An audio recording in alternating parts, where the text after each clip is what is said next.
Father Elias was the spiritual heart of a small village nestled in a valley, surrounded by an expansive forest. The village, with its cobblestone streets and humble cottages, was home to a close-knit community that relied on faith as much as they did on the land for survival. At its center stood an old wooden church, a structure that had endured for centuries. Its tall spire rose above the trees, visible from every corner of the village, a constant reminder of hope and sanctuary. Elias had served as the village priest for over a decade. He was a man of quiet strength, known for his compassion and wisdom. Every morning, the sound of the church bells summoned the villagers to prayer, and every evening, Elias would walk through the streets, offering blessings and a listening ear to those in need. The children adored him, following him like ducklings as he recited parables, while the elders sought his counsel during moments of hardship. To them, he was not just a priest, but a pillar of their lives. Despite his outward devotion, Father Elias harbored a deep, unspoken struggle. His faith, once a blazing fire, had dimmed over the years. The weight of unanswered prayers and the suffering he witnessed had taken its toll. He questioned why a loving God would allow hardship to persist, why the devout often faced trials while the wicked prospered. He never voiced these doubts, fearing they might weaken the faith of those who depended on him. Instead, he carried the burden silently, seeking solace in routine and scripture. The church itself was as much a character in the village as Elias. It was said to have been built by the village's ancestors on land that was once considered sacred by the forest-dwelling tribes. Inside, its walls were adorned with faded murals depicting saints and angels. The altar, though simple, held an ancient Bible, a relic passed down through generations. Bound in cracked leather with gilded pages, the Bible was a symbol of the village's enduring faith. Elias treated it with reverence, often spending hours poring over its pages, seeking answers to his unspoken questions. The villagers were proud of their church, regarding it as the soul of their community. Weddings, baptisms, and funerals, all the pivotal moments of life, were marked within its walls. Yet over the years, fewer young people stayed in the village, drawn to the opportunities of distant cities. The congregation dwindled, and the once lively church began to feel emptier with each passing season. Still, Elias remained steadfast, believing it was his duty to uphold the traditions, even as he wrestled with his private doubts. Beyond the village lay the forest, an ancient and mysterious expanse that few dared to enter. Whispers of strange occurrences and sightings of great beasts kept most villagers away, though they spoke of the forest with a mix of fear and reverence. To Elias, the forest was a symbol of the unknown, wild, untamed, and far removed from the orderly world of faith and ritual that he clung to. As the days turned into years, Elias found himself increasingly drawn to prayer, not out of devotion, but desperation. He sought clarity, a sign to reaffirm his purpose. Yet, the heavens remained silent. Little did he know that his prayers would soon be answered, not in the way he expected, but in a manner that would forever change his understanding of faith and the divine. The storm began as a low rumble in the distance, a faint growl that soon swelled into a roaring symphony of wind and thunder. Dark clouds rolled over the village, blotting out the moon and stars, plunging the world into an oppressive gloom. Rain began to pour, drumming against the roofs of the cottages and cascading down the cobblestone streets. Villagers hurried to secure their shutters and bring livestock into shelter, their lanterns flickering against the storm's fury. But in the heart of the village, the church remained illuminated, its warm glow defiant against the encroaching tempest. Inside, Father Elias knelt before the altar, his hands clasped tightly in prayer. The flickering candlelight cast long shadows on the walls, making the faded murals appear to move as if alive. He prayed not for himself, but for his flock, for the safety of the villagers and the endurance of their faith. The storm felt like an omen, though of what, he could not say. His mind wandered to his doubts, those unanswered questions that had grown heavier over the years. He clenched his jaw, pushing them aside. Tonight, more than ever, he needed to focus on his duties, his prayers. The first lightning strike was deafening. It shattered the silence of the church and sent a bright flash through the stained glass windows, painting the interior with fleeting streaks of crimson and gold. Then came the smell, sharp and acrid. Elias opened his eyes, confused, and turned toward the source. Smoke was curling upward from the rafters. Another flash of lightning illuminated the horror above. The wooden roof was on fire. The flames spread with terrifying speed, licking at the dry beams and racing along the walls. Panicked, Elias sprang to his feet. The church creaked and groaned as the fire consumed it. He ran toward the altar, his mind racing. The sacred Bible and the relics, they could not be lost. The Bible, with its centuries of history, was a symbol of the villagers' faith, their connection to the divine. To lose it would be unthinkable.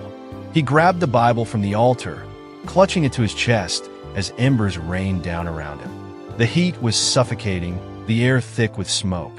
His lungs burned with every breath, and his vision blurred. He stumbled toward the door, only to find his path blocked by a wall of fire. The flames roared like a living thing, hungry and unrelenting. Elias retreated, coughing, his legs shaking. Beams began to collapse, one crashing inches from where he stood. He knew he could not escape.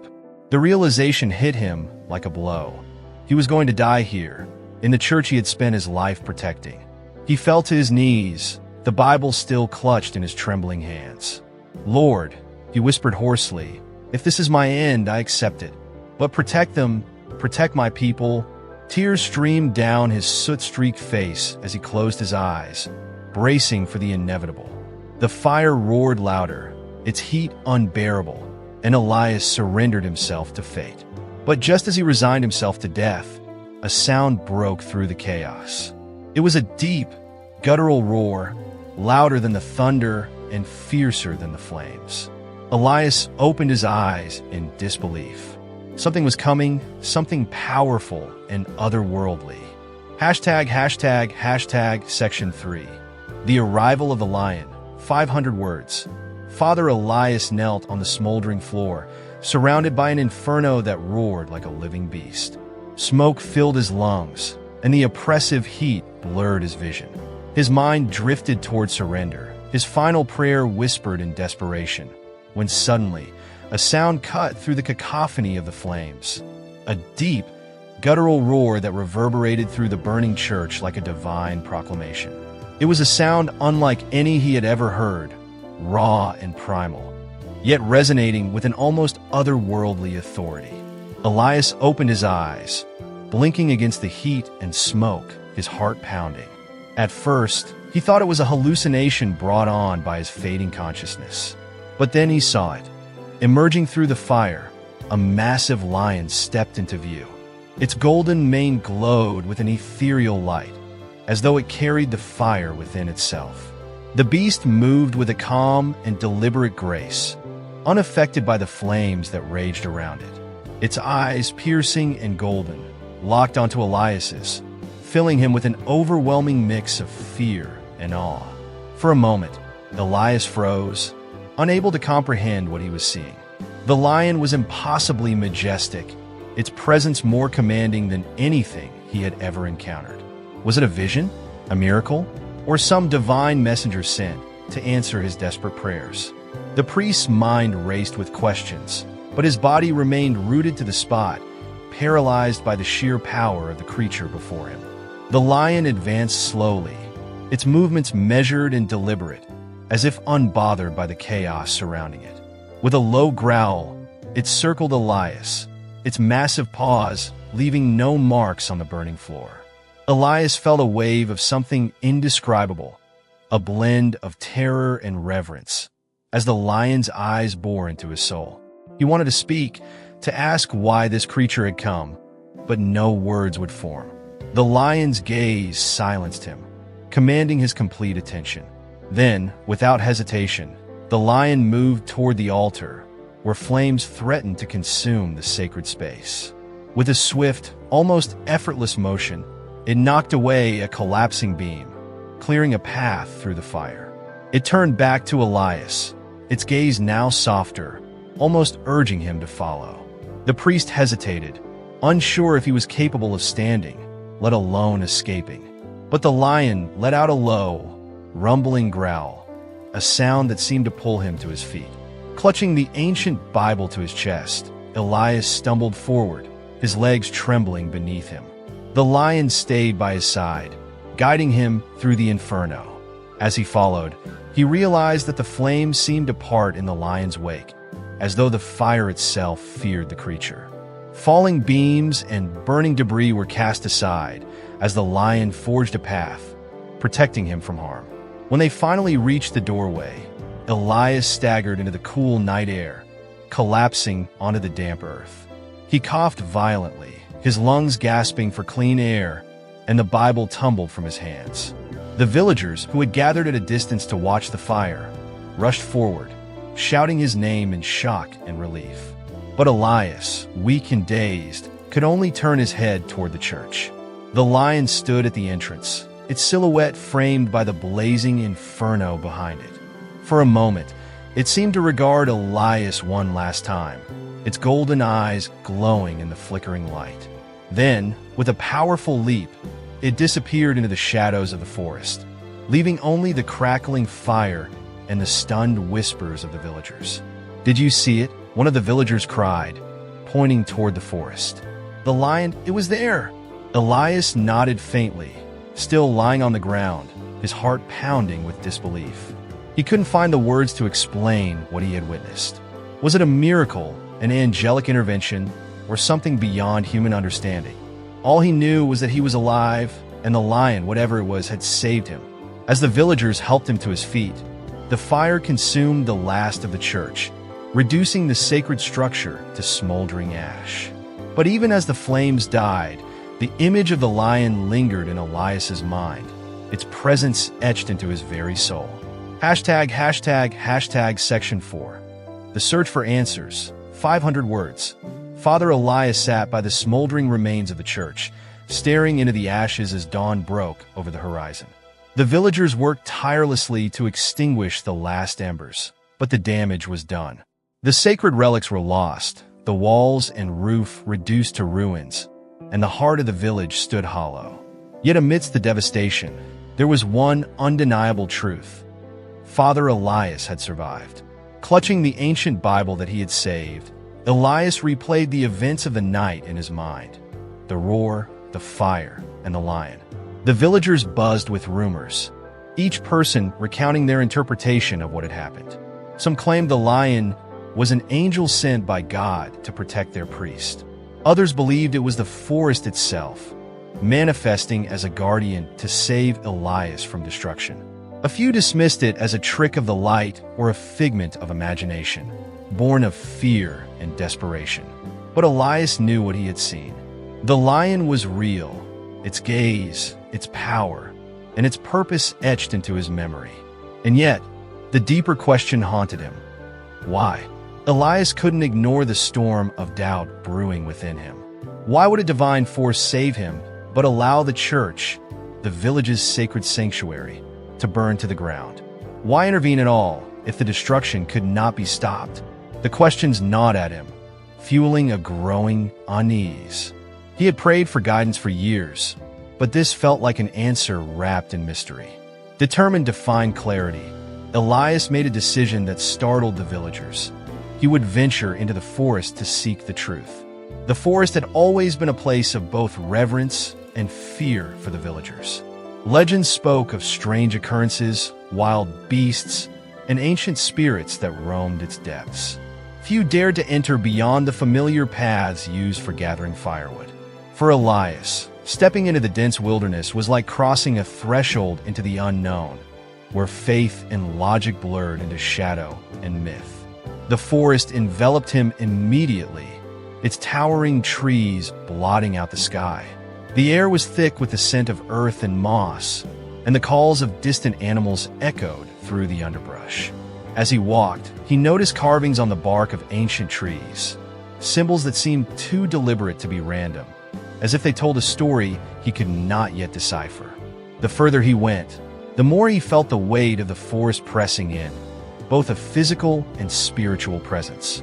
After hours of wandering, Elias stumbled upon a clearing where a small, weathered hut stood.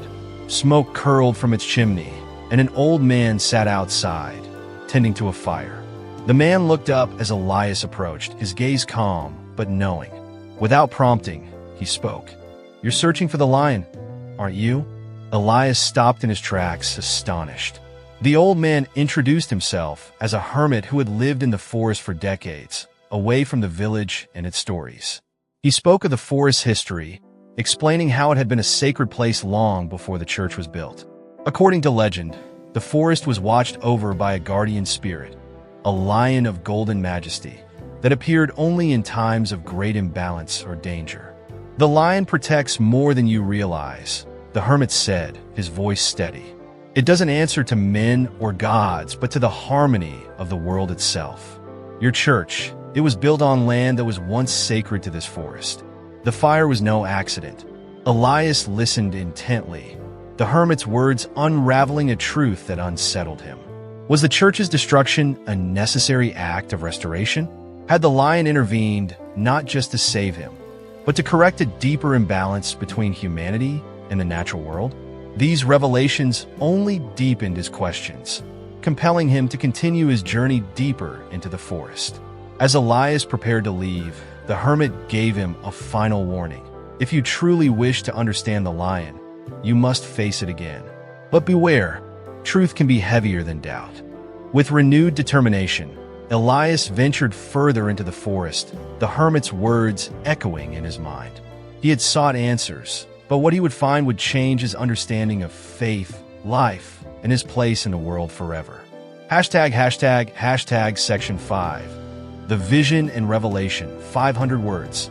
Father Elias ventured deeper into the heart of the forest, each step taking him farther from the world he knew. The dense canopy above filtered the sunlight into fragmented beams, illuminating patches of moss and fallen leaves on the forest floor. The air was heavy, imbued with an ancient stillness that seemed to vibrate with unseen energy. Every sound, his footsteps, the rustling of leaves, the distant calls of unseen creatures, felt amplified, as if the forest itself was alive and aware of his presence. Elias followed a path that seemed to guide him, though no visible trail marked the way. His thoughts raced, replaying the hermit's words about balance and sacred ground. The suggestion that the church's destruction was not a tragedy, but a restoration, unsettled him deeply. Could it be true? Had the church, the very symbol of divine faith in the village, been out of place all along? And the lion, what was its true purpose? Was it an agent of God, a spirit of the forest, or something beyond his comprehension? After hours of walking, Elias came upon a grove unlike anything he had ever seen. It was a place of breathtaking beauty and profound serenity. Ancient trees surrounded the clearing, their massive trunks twisted and gnarled, as though they had borne witness to countless lifetimes. In the center of the grove was a pool of crystal-clear water, its surface perfectly still and reflecting the sky above. The light here was golden, soft and warm, bathing everything in an almost ethereal glow. As Elias stepped into the grove, the world seemed to hold its breath. The air grew heavy, and the sounds of the forest faded into silence. Then, from the shadows at the edge of the clearing, the lion appeared. It was just as majestic as Elias remembered, its golden mane glowing as though lit from within. The lion moved with a quiet grace, its steps deliberate, each one echoing with a weight that felt both physical and spiritual. It came to stand by the pool, its piercing eyes fixed on Elias. This time, Elias felt no fear. Instead, he felt a pull, as though the lion was not merely a creature, but a conduit to something far greater. Kneeling before the lion, Elias closed his eyes, and in that moment, he was overcome by a vision. It was not a dream or a hallucination, but a vivid experience that seemed to unfold within and around him. He saw the village as it once was, a cluster of huts surrounded by an untouched forest. He saw the forest teeming with life, its balance undisturbed.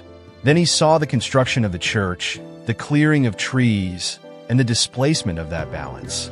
The vision shifted, and Elias saw himself, his struggles, his doubts, and his prayers.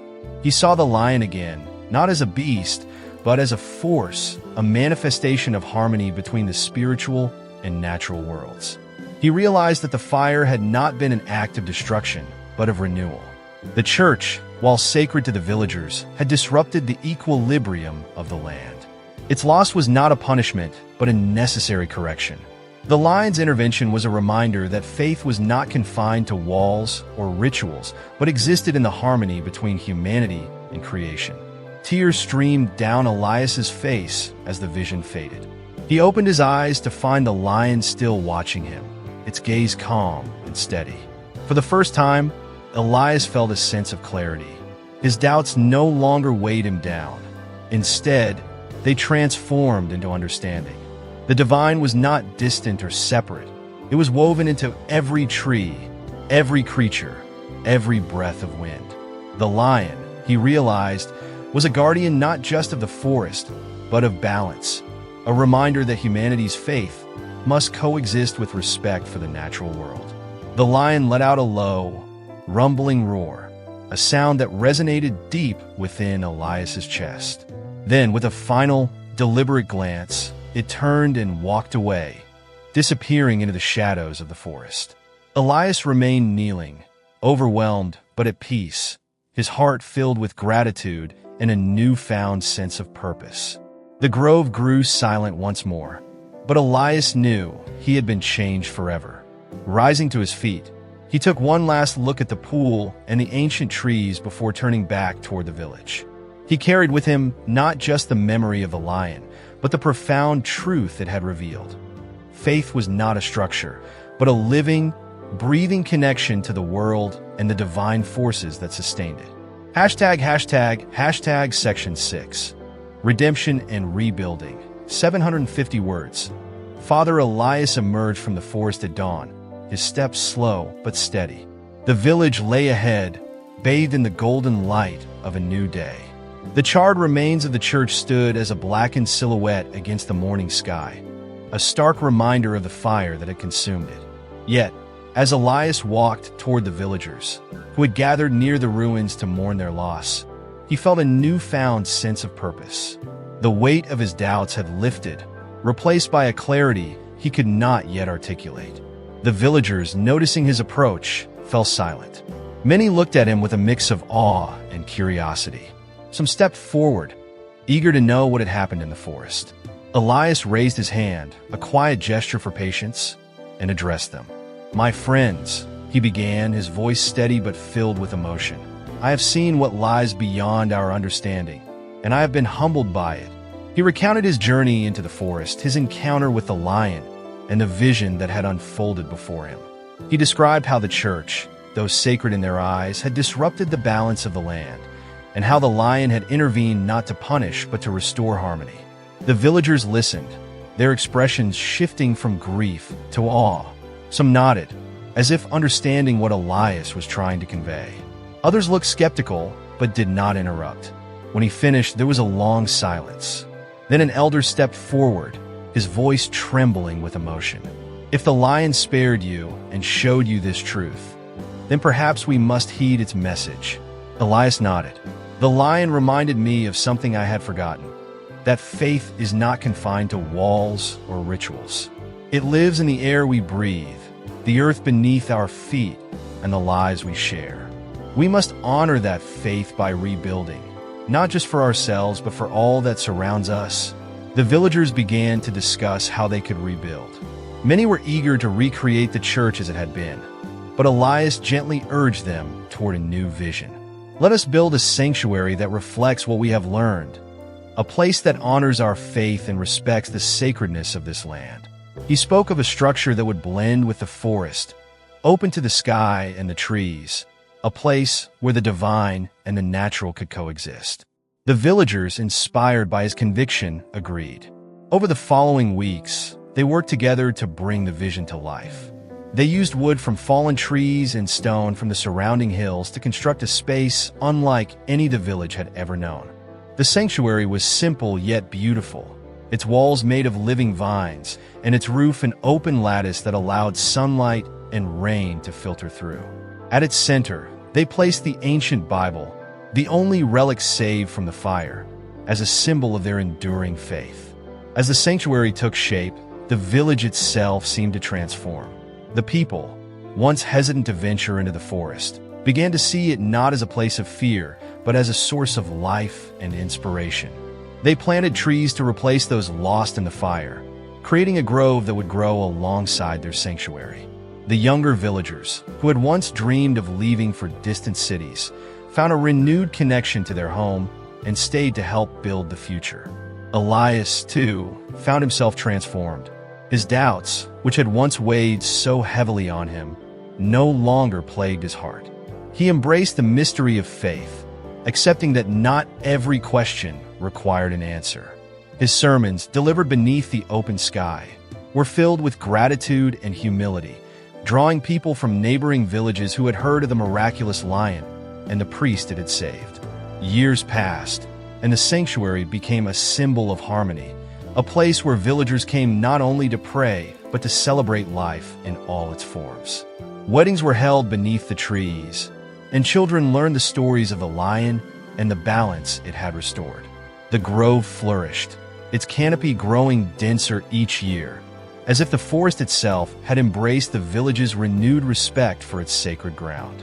Father Elias, now an elder with silver streaking his hair, often sat in the sanctuary, reflecting on the journey that had brought him there. Though the lion never appeared again, its presence lingered in his heart.